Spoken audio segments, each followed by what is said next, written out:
Hi, everyone. Welcome to another episode of the Samantha K Experience. I'm your host, Samantha K, and this is episode 13, season 2. Today, we are going to be talking about, this seems to be the talk of the town. We are going to talk about last night's Wrestlepalooza that was in Indianapolis. This was an event that was hosted by WWE and advertised for about, I would say, like a few months at this point. So, where to start? Well, as you know, this is also for my wrestling fans. If you haven't not been living under a rock, or maybe, just pretty much tuned out of wrestling for the past few months or even years. As you know, this is John Cena's farewell tour. He only has a bit of a handful of matches left, and he is set to retire as of December of 2025. We've had some questionable moments in terms of his last run for the past few months. In the beginning of the year, there was some issues with him in his heel turn, but since he has come around to the concept of, maybe that wasn't the best idea going out on his career. So he's defeated a few people. He's won, a few matches. He's beaten Cody to obtain the title. He's since lost said undisputed title, which makes him, I guess the number 17 of championships that he is going to retire. And hopefully one day he will give whoever wins number 18 that prestigious title. At this point, it might be Charlotte Flair, but who knows? If you know, you know. But anyway, so I've kind of not watched any of the SmackDowns and Raws like that. But just to set up the card for you guys, from what I remember last night, I admit there was one match that I kind of sort of did not watch. I think I might have forgotten that I was watching this match and ended up doing something completely different. I'm just going off of what my own memory remembers. So John Cena, I started watching this. Before I start, I just want to give you guys a little bit more of a backstory. So essentially, I started watching this around 20 something minutes in till the event already started around 7 o'clock Eastern Standard Time. So I started watching it and I turned it on and I'm seeing Brock Lesnar beat the living you-know-what out of John Cena. So I'm like, oh, this is nothing new. This is, John, as they say, only has one win to this date against John Cena. If I'm not mistaken, that might be the Extreme Rules match that they had about, I want to say equivalently about maybe 10 years ago or more, where, he pummeled the shit out of him. Okay, I did curse. He pummeled the shit out of him for a better part of the match, and then he pops. I remember, if this is the match that they're referring to, John got completely and utterly obliterated in this match. If this is what I'm thinking, this is the match that they were referring to. And he somehow, I remember the stairs was involved. It was tossed into the ring. And I remember at one point, I think Brock was set to F5 him onto the stairs that was placed inside the ring. Somehow, I remember there was a chain and a padlock involved at this point in the match. And I can't remember specifics as to why, but of course it's Extreme Rules match. But I remember getting pummeled in this entire match. And I don't even remember if he even delivered any offense. And this is what I'm referring to as this Extreme Rules match from many moons ago. And I'm starting to remember, wait a minute. I remember at one point, John turning around, popping Brock in the face with said padlock and chain, busted him completely open, managed to AA him on the steps, and wins the match. And I'm like, wait a minute. So let me get this straight. You got beat the entire match, and somehow you managed to get one hit of offense on him, and then you managed to win this match by popping him in the face with the thing. And then I'm like, what in the actual... Okay.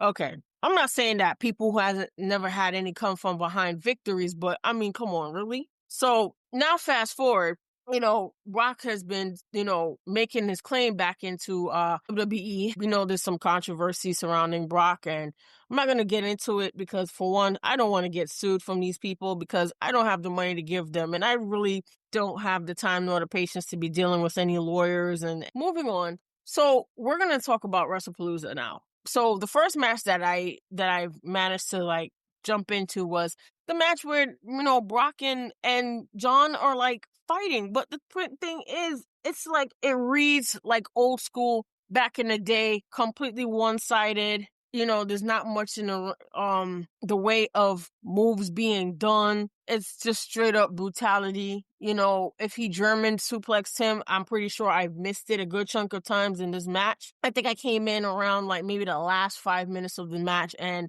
I remember John at one point did the AA on him, or attempted to do the AA, but Brock essentially no-sold the shit. And then it was left to getting series of, as I like to call it, the pizza toss at 5. And ultimately, Brock wins the match. Okay. John Cena looks like he's pretty much, oh my God, got this face on like, Jesus Christ, do I have to do this shit again? Like, at this point, even in his last match, John looked like completely and utterly exhausted. It was one of those things like, I guess you have to play up to the crowd after fighting what is known as the Beast incarnate. But my logic speaking, it just looks like John is just completely and utterly tired from all of this, wrestling. I was going to say something else, but then I realized that would have been highly offensive. But as goes to show, this boy, what I would say, like, I do think that this match shouldn't have been at this event. This is a match that honestly should have been not have happened. I think it was one of those things that happened because John Cena and Brock Lesnar have history, and I get it, but it really didn't help either one of them. So I kind of feel like, what does Brock do after this? Because if this was like a one-off situation with Brock while everything is being handled and, with the controversy surrounding him, I'm like, I feel like in a sense, it kind of takes away from it. What would have been great, and, kind of thinking about it before I continue with the show, if you were going to do something with Lesnar and Cena, regardless of what the end game was, I think John Cena has had rivals like Edge. He's had Kurt Angle. He's had Brock Lesnar. Hell, he's even had Roman Reigns. He's already went through Roman Reigns. He's went through Cody. He's fought Randy Orton. I mean, at this point, I don't know if there's anybody else that he had out there from back in the days that he could fight, because Edge is currently in AEW and they already paid homage to both of them respectively. I don't see how going forward, this is like September 1st now, I don't see in the next month of October, November, and December, John Cena has about a little bit more than 3 months left, or less than 3 months left to make his exit out of the company. And honestly, it's, well earned or well deserved, regardless of whether or not you're a John Cena fan or not. I think the man has paid his dues and showed that he was a company guy for a long, long time, for the past, or about maybe 15 years before he actually announced. I think it was back in what year it was. It's been a while since he had first announced that he was going to be becoming part-time. And I think that was around maybe, I want to say maybe in 2019 or 2020, when he announced that he was going to step back and have a limited time on his contract, because John had been working nonstop with the company on his back for like 10, 15 years. And to be completely honest, that's a long time to give somebody the hold on to that rocket and do a lot with it. It was under a completely different regime with Vince McMahon at the helm. So there were certain things that were required and expected of John to do. And that was not becoming a heel. He was always supposed to play to the crowd fans as a hero, despite a lot of people getting tired of the same old. And then, once they started easing back with him a bit and they started to put Roman in that spot, certain things became the same thing. Like, you pushing people down, the wrestlers down people's throats. People are not receptive to them. And you have issues where, it's pretty problematic. It becomes like now the person has to reinvent themselves. And luckily Roman his mic skills has gotten better, and he doesn't need to be there all the time. So I think he's picked up a formula of, I'm gonna come back when it's needed, not when it's forced on everybody. And even then, when he's not there, people chant his name too. So it is what it is. This is the Roman that we should have had years ago. But you live and you learn. So with John Cena soon to be exit, I honestly feel like this was just not the way to go. Honestly, I feel like there could have been somebody else that could have challenged him. I mean, too bad he couldn't fight Kurt Angle, because Kurt Angle's, retired, and pretty much that's it for him. He can't take any more damage. And I would love to see John and Kurt Angle fight one more time, but unfortunately, life is not like that. And I like where Kurt Angle's at right now in his life, where he knows like he can't go anymore. That's it. He's not, he knew when to just hang it up. Some people don't have that much sense, but regardless. So with that being said, yeah, this match really wasn't necessary. I just feel like this was just something to kill time. And honestly, it just made me like, okay, what's there left to watch in this show? So I know that moving forward, Sami Zayn and Carmelo Hayes had a match for the Intercontinental Championship. Now, I think this is the match where I kind of bailed out on, so I can't really, and it's not anything against either wrestlers. I think what happened was that I ended up getting sidetracked on something, and by the time that I came back, I think the match was done. So I didn't get the chance to really look at the match. I could have just watched the just run it back a little bit, but I just didn't get the chance to. So that was on me. But I could just go and see I'm trying to see who the results of who won. And, I guess this is a spoiler alert, but wow, they're really not trying to tell me who won this match. That's crazy. Never mind. So, yes. So it seems that Sammy did defeat Carmelo Hayes in the IC Championship. I'm not going to really go over it because there's nothing for me to go over because I hadn't seen the match. Judging from the fact that Sammy recently had fought John Cena within the past few weeks, and since John Cena what was it? He initiated an open challenge for, I think, the then United States Championship. So as a kind of a tribute to John, since John was the first one, Sammy was the first one that John had actually fought for the open challenge back those years ago. Sammy, in tribute, decided to initiate an open challenge for his title, which I think is good because it gets somebody fresher and better match. And not to say, matches aren't good, but they get a fresher face out there that could go, who has the potential and, to show off what they can do in the ring. So I think like somebody like Carmelo Hayes could benefit from that. Although I don't see why he's been taking so many L's, but I digress. Overall, so far, the no title hands has changed at this point. The Usos and the Vision, Braun Breaker and Mr. Tribal Thief, Bronson Reed. Let me listen. Quickly, I'm just gonna say it. And this is another spoiler because I'm at this point, I don't really want to call the moves anymore in these matches because even the announcers barely call the moves as properly anymore. The Vision tag team won, right?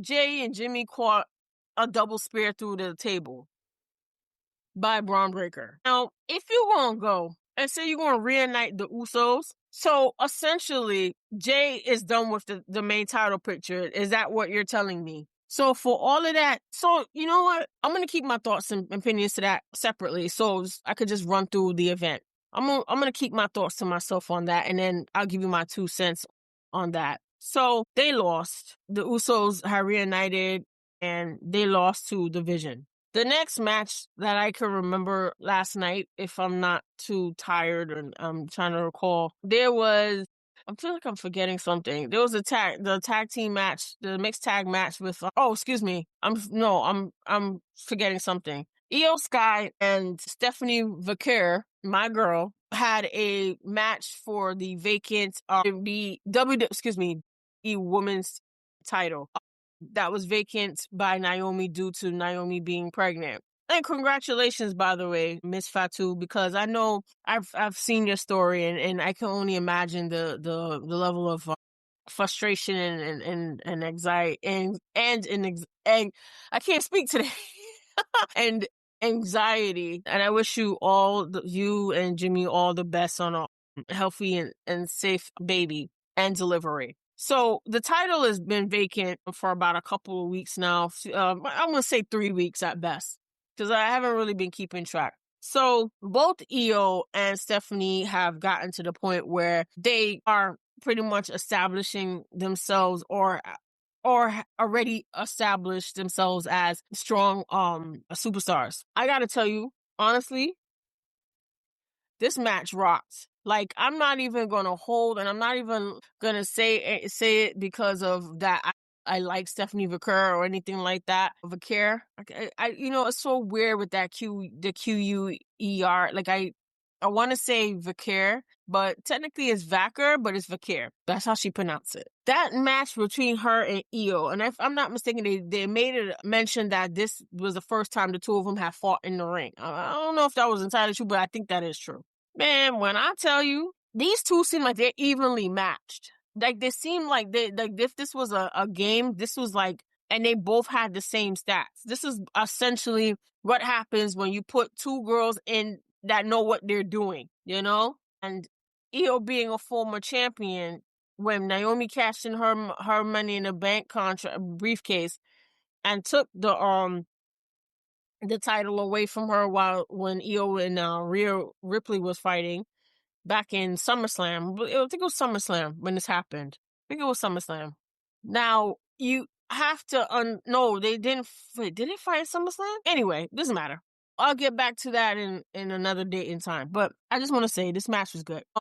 We now have a new title holder, and it is Stephanie. So congrats to her. I was happy. I didn't OD like I normally would have, but I remember smiling and saying, like, you know what? I'm glad, because it wasn't like I felt with her push. I didn't feel like they over pushed. They was like pushing her on us all the time, because not in every instance that she was in a title match or in a match period that Stephanie won. She may not have been pinned, but it was like maybe she was with I don't know, a ladder match or something like that, and she perchance maybe didn't win or something to that effect. But I'm of the understanding that her push doesn't seem forced, like some other people's pushes have seemed to be forced in the past. I'm glad the right woman, in my opinion, won, because Io already had been champion twice at this point, whether it was she defeated Rhea and she was champion. So she got it. I think Rhea's good. I mean, not Rhea, excuse me, Io. I think Io is good at this point. So with that being said, I'm glad that happened, and that was the right call, and congrats to her. I just hope that they don't give her a small amount of time to hold the title. Like, let's build up this title for somebody, like, make this title prestigious. You know, like, they take so much concern with the men's titles. Let the women, like, since these are new belts within the last, maybe a last year or a few months or so, let these belts become something of prestige, because we no longer have a SmackDown belt and we don't have a Raw belt, respectively. Well, not a brand-based title belt, but let these women carry the world and the WWE championship, respectively. Although I think they should just change like, have one called Undisputed and the other one have, the world title or something like that. Because seeing WWE, both belts belong to WWE. So why don't we just change one of those names and put world and then you got the Undisputed title? Like, come on. Like, it's kind of ignorant at this point. But congrats to her. The Punk and AJ Lee versus my mind just drew a blank, guys. Like, honestly. Seth Rollins and Becky Lynch. I mean, this was good for what it was. It was good to see AJ Lee back again, because, I feel like when they talk about women wrestlers, a lot of them don't really put AJ Lee in the conversation, because I guess they kind of forget that before, when they had the women's revolution, she was part of that revolution. She helped guide some of these, she kick down the door for some of these other girls to come in and do what they were supposed to do at this point. I'm just sad that it had to take so long for her to come back, but I understand mental health and taking care of yourself is by far more important to me than any paycheck that you can get from anywhere. I think that in this day and age where so many people who require the extra help and services just to get right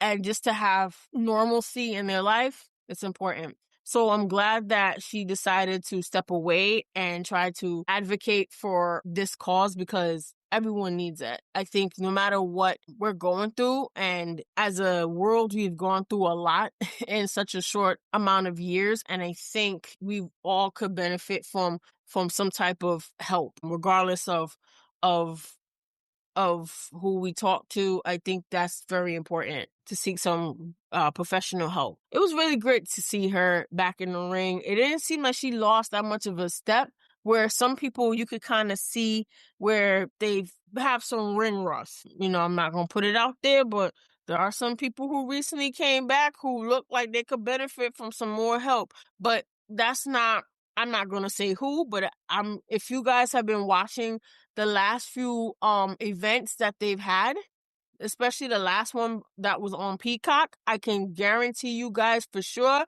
who are the people. I don't want to say just one person, because I want you guys to figure out who I'm talking about, because some people need some help and it shows. So that being said, I'm glad that Punk and AJ won. If you guys want to go back and watch it, you're more than welcome to do so. I would say that there was a little bit of sloppiness in this match. I think it was especially the part when CM Punk went to fucking curb stomp Seth Rollins and then he slipped. He fell.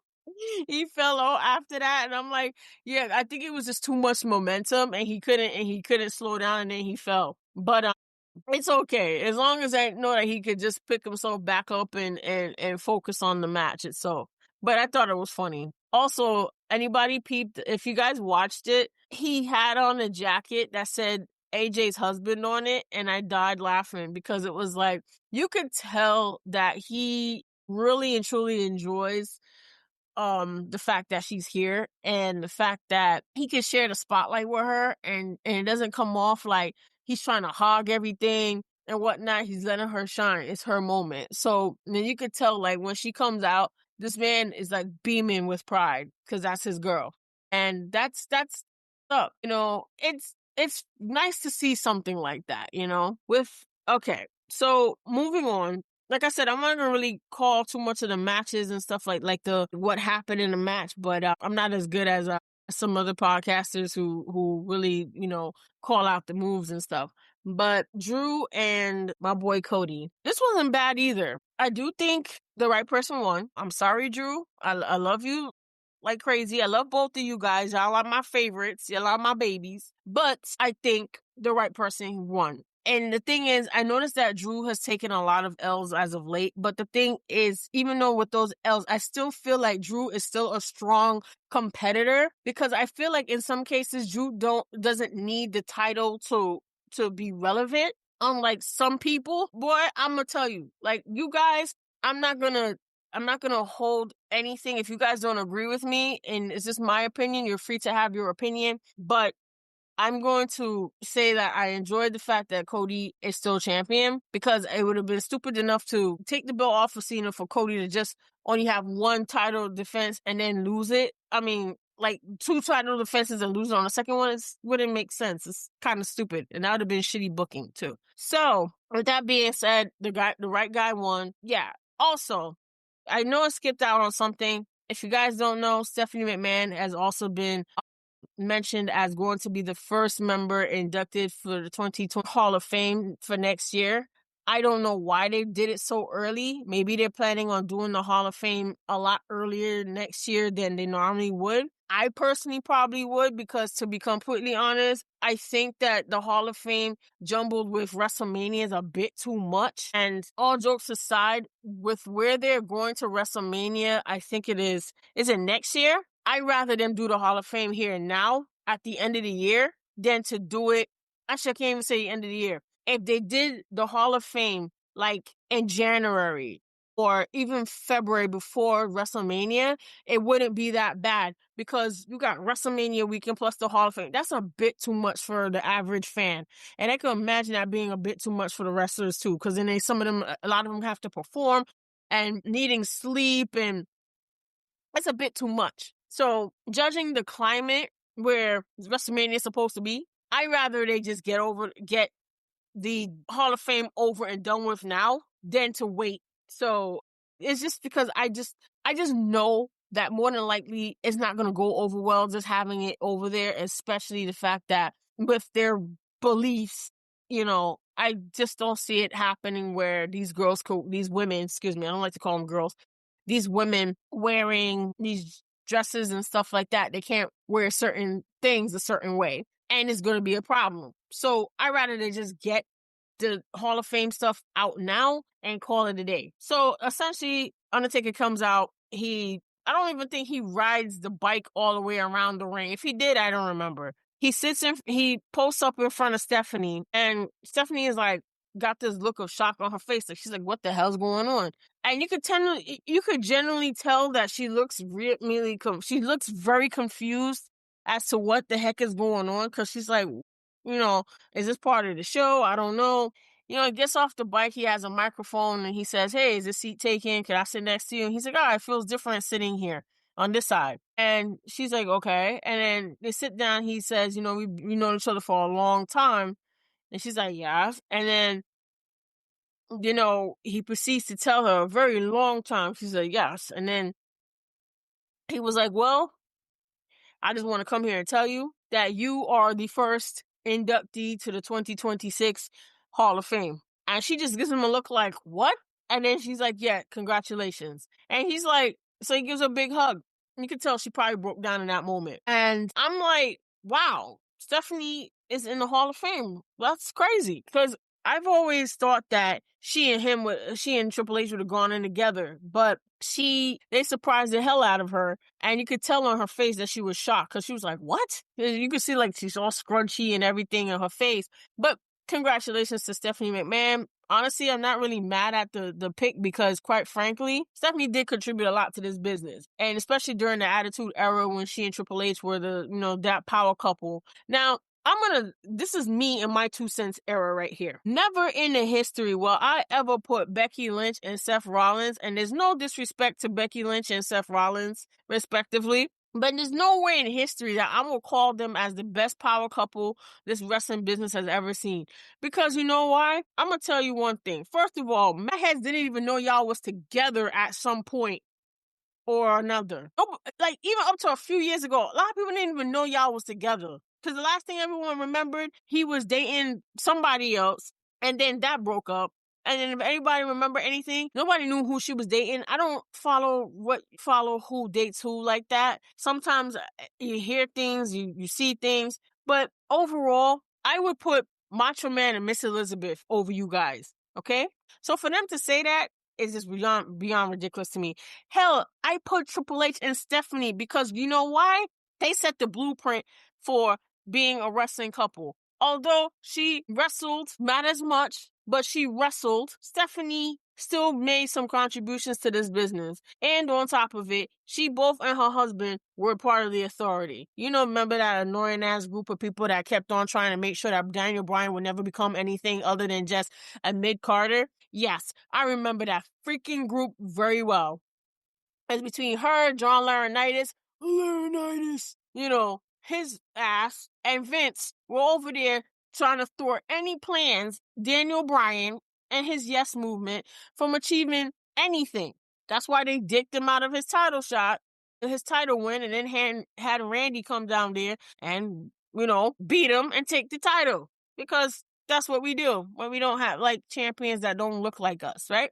Okay. So that's a little bit of wrestling history if anybody remembers about the Authoritar. This would have been right around, let me see. The Authority would have been, I would say, before Punk left. The Authority would have been I would say anywhere from around 2012 to about 2018, somewhere around there.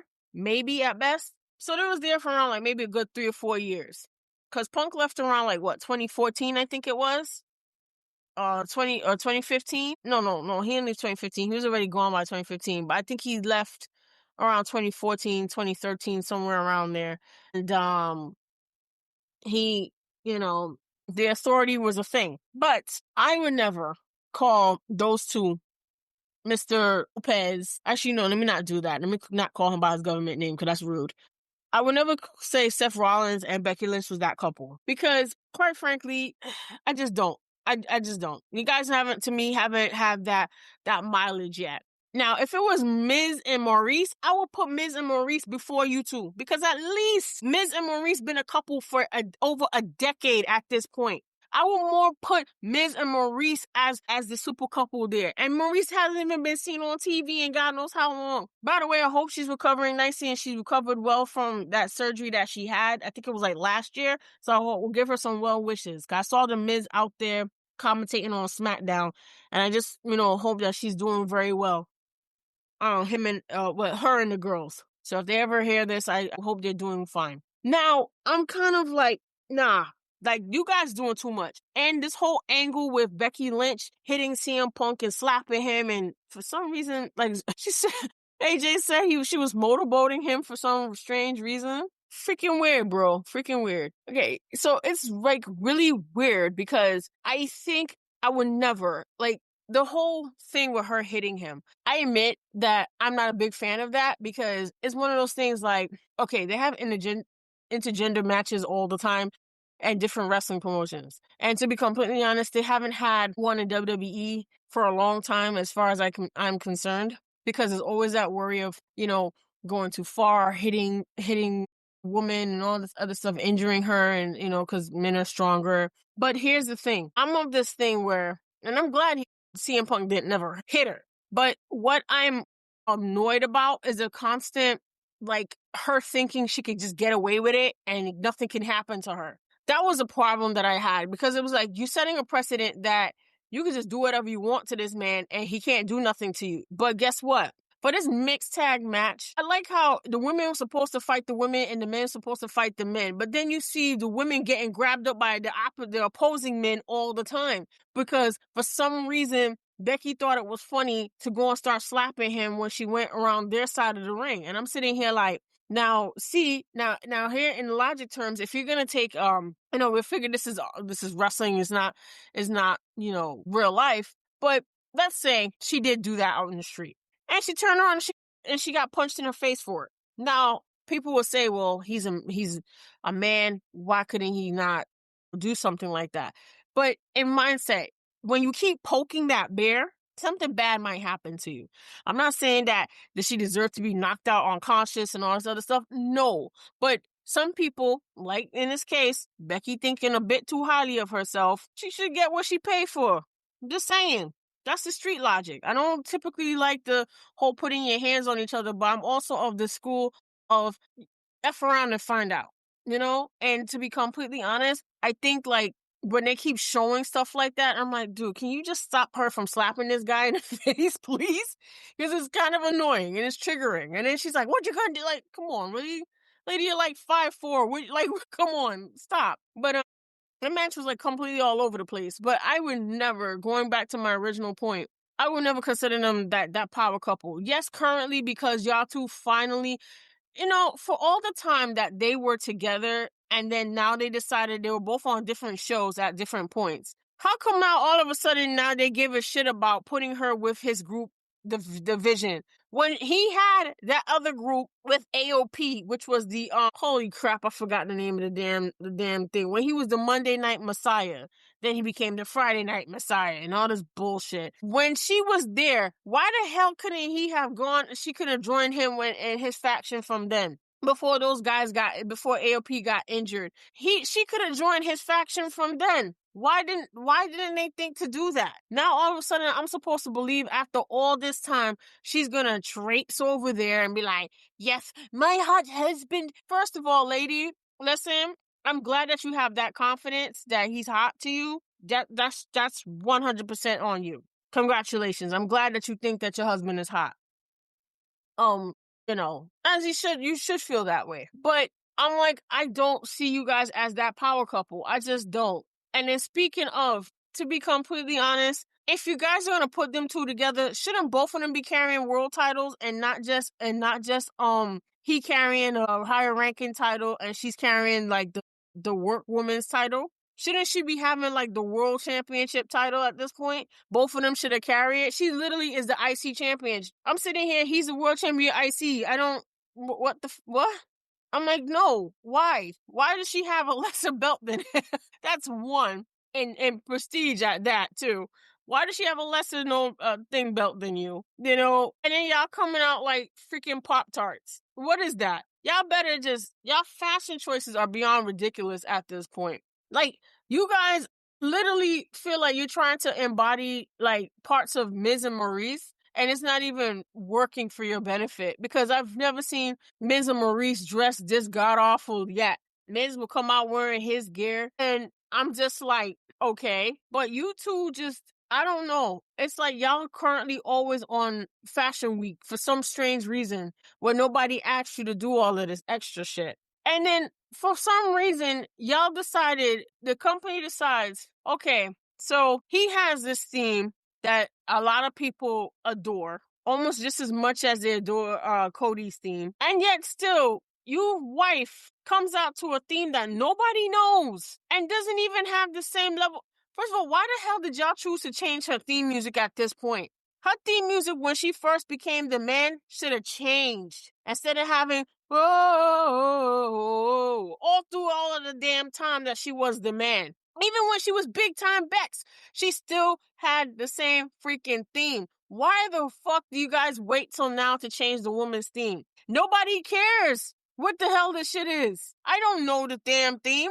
If y'all have said, okay, maybe a few years ago, we should have changed Becky Lynch's theme. When she first started establishing herself as the man, Becky Lynch, or Becky Two Belts, back in what was that? Maybe circle around 2019, 2018, somewhere around there, at that point when she first beat Ronda to get the two belts and all that other crap. Why the hell didn't you guys go and establish a new theme song for her? Because she had the same theme song from when she first came up to the main roster, when she was still the last kicker, where everyone kept referring to her as that. And now you're freaking gonna tell me that Becky is gonna have a freaking theme song change. And I'm sitting here like, it shit sounds underwhelming. I'm sorry, I can't really hear the lyrics if there's any lyrics or anything like that. It's not like I can hear, it's not as opposed to adrenaline in my soul. I can hear that. But what is her theme saying?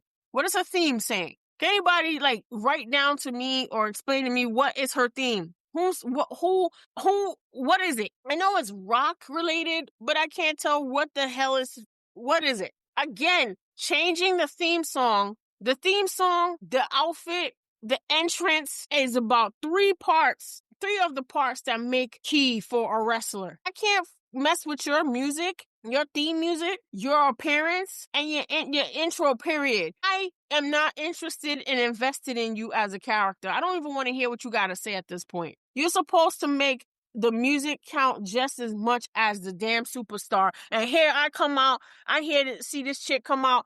I'm like, again, what is this music? Because she played it the last time, and I'm like, I'm still stuck. I don't know what the hell this is. Stop it. Pick better music for your superstars. Or buckle down, try to convince Jim Johnston to come back out of retirement and put in another maybe 10, 15 years if he got it in him to create something good. Because what y'all got here in these past few years with this music, straight trash. It is so garbage. So at least I'm gonna say AJ Lee came back with her music.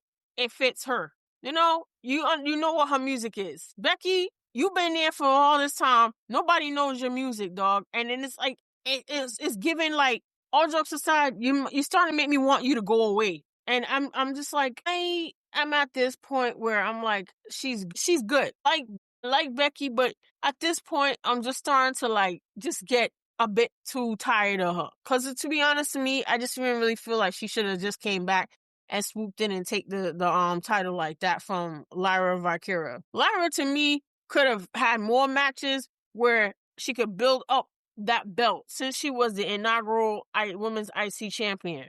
You should have given her more people to work with. Hell, even if Chelsea Green, actually, no, I think Chelsea Green's on a different show. My bad. Even if you had her go and she lost the tag team championships with Bayley, with Becky, why couldn't you guys have gone and make it so that the belt could have had more? Why did you need to put the belt back on Becky Lynch? Why did you put the belt on Becky Lynch to begin with? Why did Becky need to have that title? I don't understand some of the decisions that this company makes.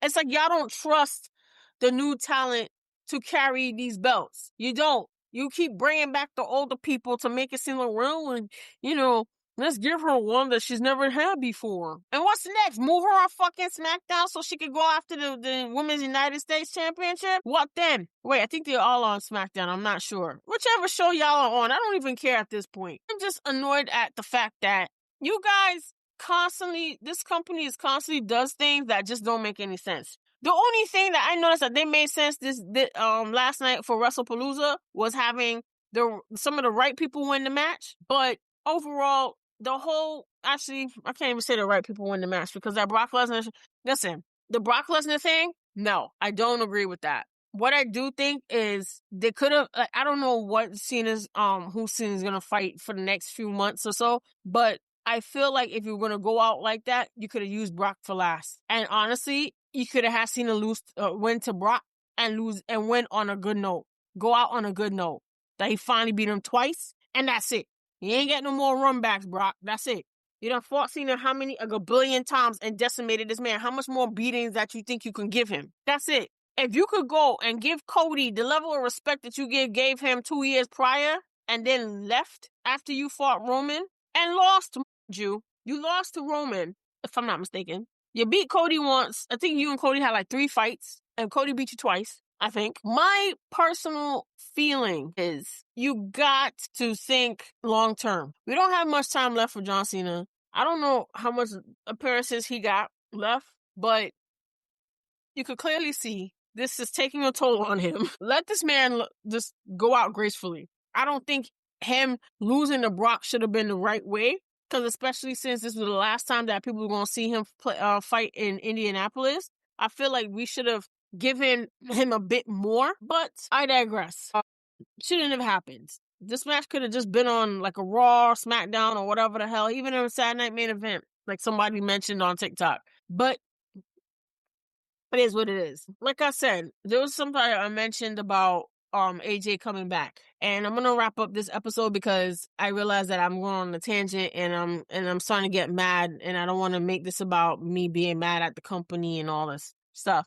But what I don't understand, they got people that come back to this company and it looked like damn near day one wrestlers. I'm not going to mention the names because I figured you guys would know who I'm talking about or the people I'm talking about. But you have wrestlers out there that it looked like they just came back for the sake of it, and they're not that good. And I'm not going to say nothing, but they know who they are. But hopefully things will get better. I don't think that some people should be wrestling. I think some of them, although they may have the passion for the sport, I don't think they should be wrestling because they just don't translate good on camera. They just don't.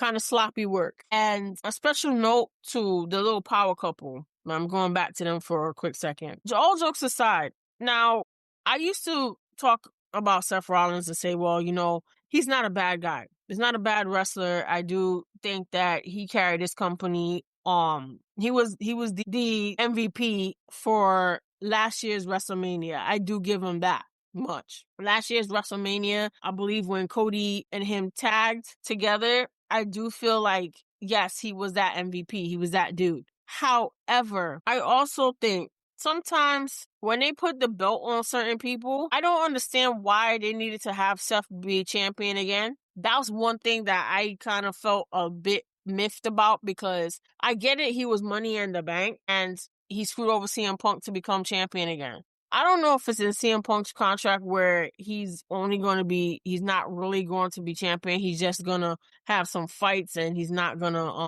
then he might end up retiring because, well, Phil, so I don't like using their real names, but CM Punk is, up there, getting up there in age. And honestly, we don't know how much more the body can take for anybody that at that point. But I would love to see him actually keep the title for a little bit and then maybe, I don't know, lose it to Drew. I just don't understand why we gotta keep giving it back to Seth Rollins. Like, I just don't understand that. Is it because Seth was out of a belt for a little while that we have to give him? Because it makes me feel like it's like a constant consolation prize. He's good. He's good at what he does. He's very good at what he does. He put his body on the line, and he's very good at the storytelling. And it's not that Seth is bad, but I think there's this ever since 2019. I feel like Seth's momentum, and if anyone remembers that Hell in a Cell match in 2019, that changed a lot in terms of Seth's momentum. In fact, that I would even call it the cursed universal title that they first introduced back in, what was it, 2018, 2017? That title has been since retired. Thank God for that. Because I feel like that title was cursed. It just feel like it was. The title was cursed. It brought a lot of bad juju on it. And up to this day, still can't get Finn Balor to become world champion, right? Yep. Because technically he never lost it. He had to relinquish the Universal title because of injury, because of the same Seth Rollins injured him with that stupid ass buckle bomb outside on the barricade.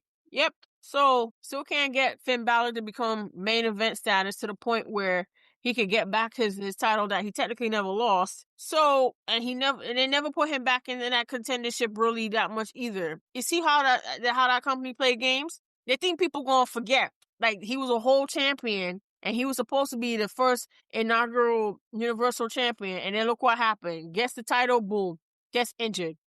The same night that he fucking defends the title, he wins, and then he has to give it up the next night. Makes no sense. And from that point on, he's gotten tag team championships, but I mean, come on, really? But anyway, guys, that's pretty much my 2 cents. Sorry that I'm just like fed up and overwhelmed with Wrestlepalooza, and I'm just fed up with wrestling altogether. It's like, this is why I don't want to spend all that money to ESPN to watch these pay live events, because it's like, what's really the point? Like, you guys are trying to milk a lot of these fans out of a lot of money, and it's not right. It's not right at all. You gotta do better.